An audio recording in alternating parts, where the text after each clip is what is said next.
할렐루야. 오늘도 좋은 아침입니다. 연예인들이 가장 두려워하는 것은 악플이 아니라 무관심이라고 하죠. 무플이라고 합니다. 우리는 언제나 상대방의 반응에 종속되어 살아가게 됩니다. 그 반응이 좋으면 들뜨게 되고 나쁘면 움츠러들고 상처받습니다.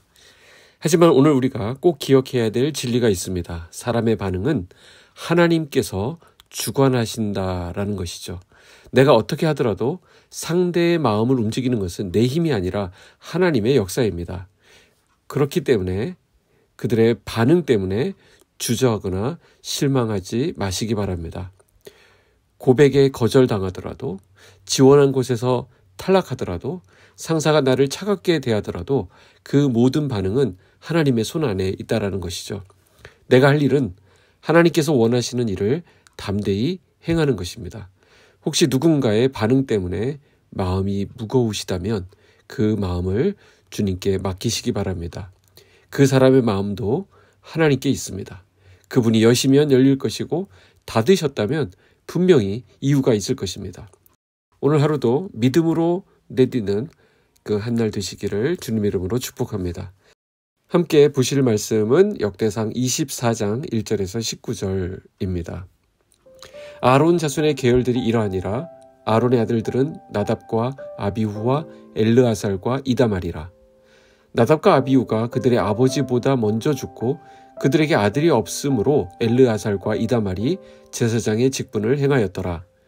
다윗이 엘르아살의 자손 사독과 이다말의 자손 아히멜렉과 더불어 그들을 나누어 각각 그 섬기는 직무를 맡겼는데 엘르아살의 자손 중에 우두머리가 이다말의 자손보다 많으므로 나눈 것이 이러하니 엘르아살 자손의 우두머리가 16명이요 이다말 자손은 그 조상들의 가문을 따라 8명이라. 이에 제비 뽑아 피차에 차등이 없이 나누었으니 이는 성전의 일을 다스리는 자와 하나님의 일을 다스리는 자가 엘르아살의 자손 중에도 있고 이다말의 자손 중에도 있음이라.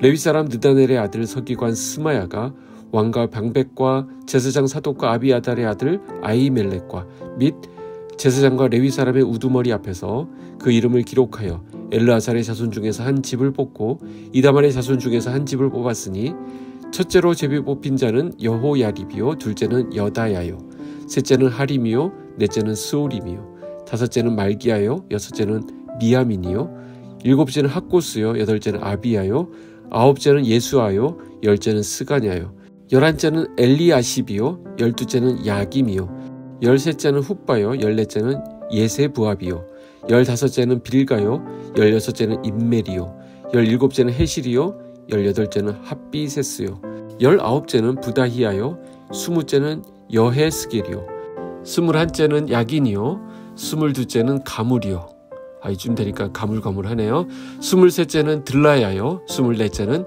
마아시아라.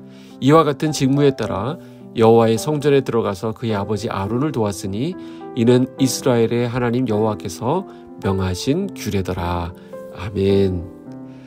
네, 오늘 본문은 제사장 직분을 맡은 자들, 특히 아론 자손의 조직과 역할을 정리하고 있습니다.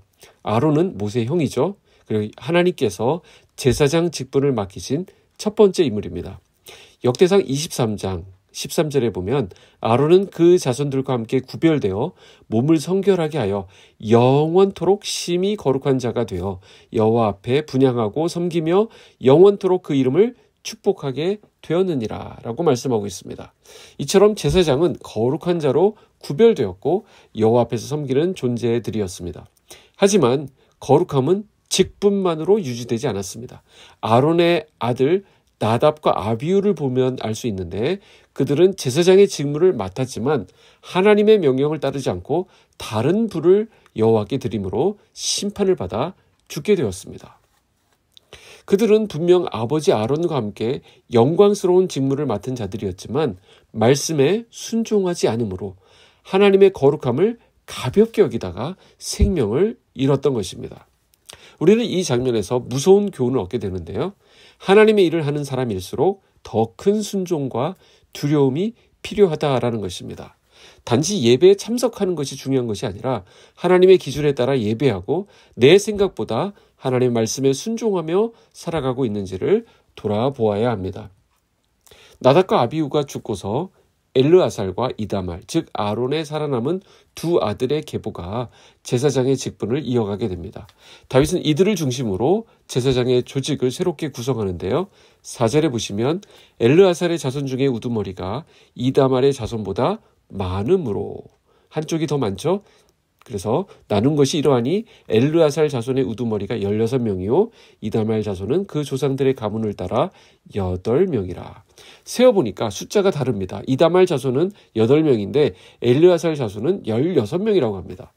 자, 그렇다고 해서 엘르아살 쪽에서 이것을 다 독식하지 않습니다. 5절에 보시면 이에 제비 뽑아 피차에 차등이 없이 나누었으니 이는 성전의 일을 다스리는 자와 하나님 일을 다스리는 자가 엘르아살의 자손 중에도 있고 이다말의 자손 중에도 있습니다. 중요한 원칙은 차등 없이 제비를 뽑았다는 거예요. 이는 구약시대에 하나님의 뜻을 구하는 아주 공정한 방식이었습니다. 그리고 그 기록은 서기관 스마야가 투명하게 남겼다라고 말씀하고 있습니다. 다윗은 하나님의 일을 사람의 방식으로 세속적인 기준으로 진행하지 않았습니다. 공정함과 정직함으로 하나님의 뜻을 구했고요. 모든 사람 앞에서 투명하게 진행했다라는 것입니다. 오늘날 우리 공동체의 리더십도 마찬가지입니다. 하나님의 일은 사람의 계산이나 인맥으로 결정되는 것이 아니라 기도와 말씀, 공정함과 정직함으로 세워져 나가야 한다라는 것입니다. 오늘 본문 19절은 또 이렇게 말씀합니다. 이와 같은 직무에 따라 여호와의 성전에 들어가서 그의 아버지 아론을 도왔으니 이는 이스라엘의 하나님 여호와께서 명하신 규례더라. 자, 제사장의 역할은 단순히 의식을 진행하는 데 집중하는 것이 아니라 하나님께서 명하신 규례에 따라서 백성을 섬기는 일이었습니다. 다시 말해서 그들은 단순히 종교인으로서의 역할을 감당하는 것이 아니라 하나님의 뜻을 따라서 백성을 하나님께 인도하는 영적 중보자였다라는 것입니다. 오늘날은 신약시대 아닙니까? 지금 어떻습니까? 우리는 예수 그리스도를 통해서 왕같은 제사장, 이렇게 부름을 받은 자들입니다. 이제 제사장의 사명은 목회자만이 아니라 모든 성도에게 주어진 부르심입니다. 우리 성도들이 이제 양육을 하시고 이끄미가 되시고 순장이 되시고 지도자가 되시고 이 사명을 감당해 줘야 된다라는 것입니다. 가정에서도 직장에서도 교회에서도 우리는 하나님의 뜻을 따르고 하나님을 드러내며 사람들을 축복하는 자로 살아가야 할 줄로 믿습니다.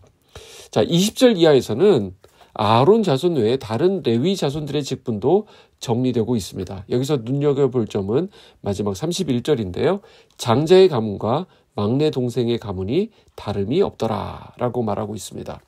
하나님 나라는 서열이나 배경이 중요하지 않다라는 것입니다.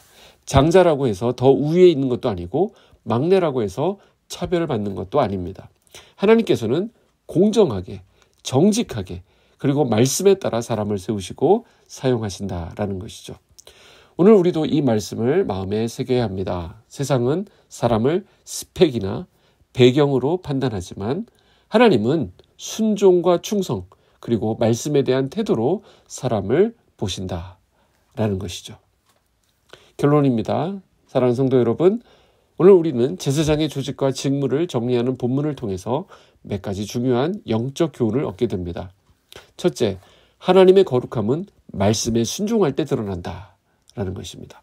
둘째, 하나님의 일은 사람의 기준이 아닌 하나님의 뜻으로 정리되어야 한다라는 것입니다. 셋째, 하나님은 공정하고 정직한 자들을 통해 공동체를 세우신다라는 것입니다. 그래서 결론, 우리는 모두 왕같은 제사장으로 부름받았고 각자의 자리에서 하나님을 예배하고 이웃을 섬기는 자로 살아가야 한다라는 것입니다. 오늘도 우리 각자의 삶의 자리가 제사장의 자리임을 기억하시기 바랍니다. 말씀에 순종하며 하나님을 거룩하게 하고 세상 가운데 하나님의 영광을 드러내는 영적 제사장으로 살아가는 저와 여러분의 복된 하루 되시기를 주님의 이름으로 축복합니다. 기도하시겠습니다. 하나님 아버지 감사합니다. 우리를 왕같은 제사장으로 세워주심에 감사합니다. 다윗이 하나님의 뜻을 구하며 공평함과 정직함으로 행했던 것처럼 우리의 삶에도 하나님의 뜻을 구하며 공평과 정직이 드러나는 삶을 살아가기를 원합니다.